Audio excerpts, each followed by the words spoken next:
Feuille 2, exercice 13, ouverture du club d'échecs. Dans deux classes de quatrième d'un collège, on organise une enquête pour décider de l'ouverture d'un club d'échecs. En quatrième A, on est bien sur 6 élèves sur 24 souhaitent l'ouverture du club. En quatrième B, 9 élèves sur 25 souhaitent l'ouverture. La première question, c'est calculer pour chacune des classes le pourcentage des élèves souhaitant l'ouverture du club. Toujours pareil, pour essayer de varier un petit peu donc les techniques, on va utiliser cette fois-ci en fait les fractions et non pas en fait les tableaux de proportionnalité, qui sont très bien, mais on peut aussi faire autrement. Donc du coup, comme en cinquième, il va falloir calculer des proportions ou alors transformer en fait des fractions. Donc 6 sur 24, c'est 0,25, c'est 25 sur 100. Et donc, en quatrième A, 25% des élèves souhaitent l'ouverture du club. Jusque-là, c'est pas, il me semble, trop difficile. Pour l'autre classe, en quatrième B, on est sur 9 sur 25.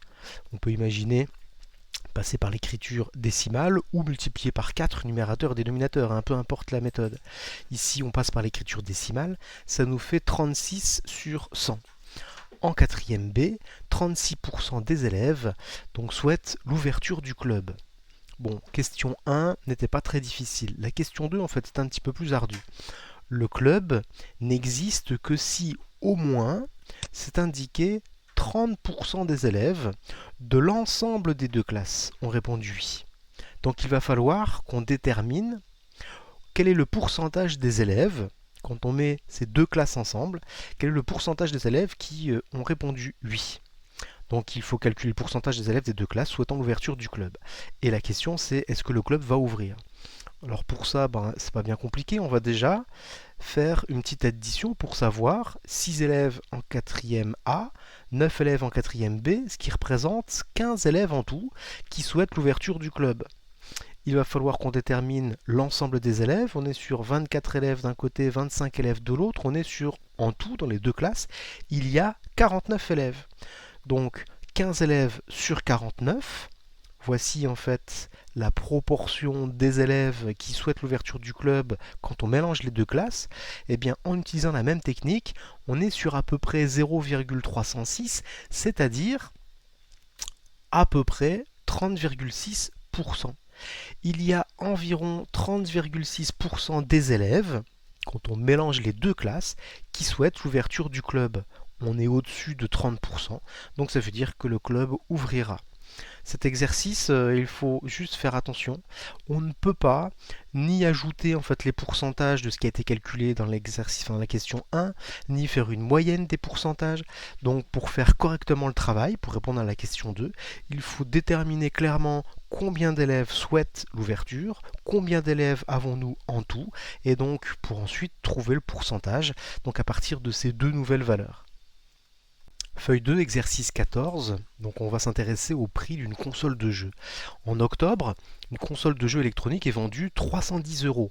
Donc j'ai commencé à écrire en fait un petit tableau. Donc ici, en octobre, elle coûte 310 euros. Ok.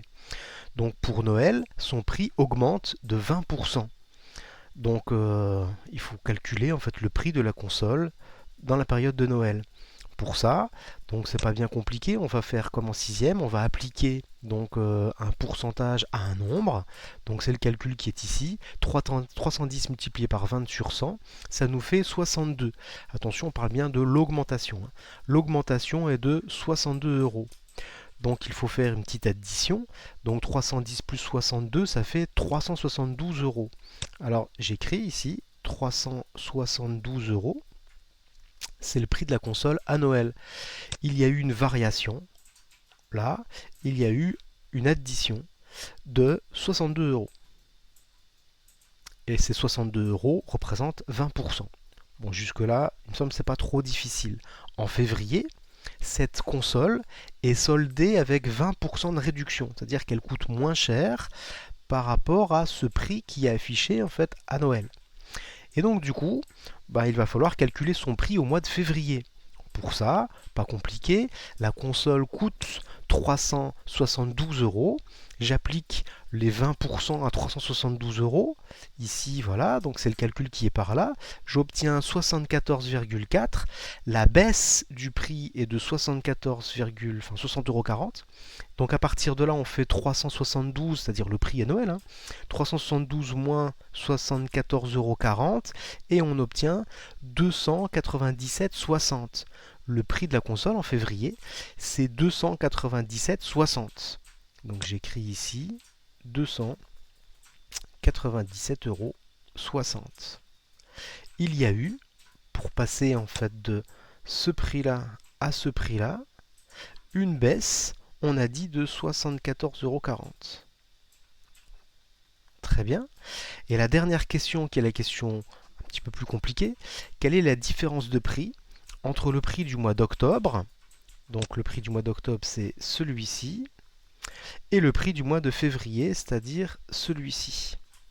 Alors, on a envie de dire que si ça augmente de 20%, puis que ça baisse de 20%, et bien du coup on obtient le même prix. Or, c'est absolument pas vrai. On voit bien qu'on est passé de 310 euros à 297,40. Donc il faut bien comprendre que quand on monte de 20% pour arriver au prix de Noël, c'est 20% de 310. Et quand on effectue la baisse de 20% pour passer de Noël à février, on applique 20% à 372. C'est-à-dire qu'on n'applique pas le même pourcentage, 20%, au même prix. Et donc du coup, les décalages en fait ne sont pas les mêmes. Donc il faut comprendre que voilà, une augmentation de 20% puis une baisse de 20%, en fait, eh bien, on n'obtient pas en fait le prix de départ. Et donc, ce qui fait que globalement, on fait une petite soustraction pour répondre à la question. On fait 310 moins 297,60. Le prix, au final, il a baissé de 12,40 €.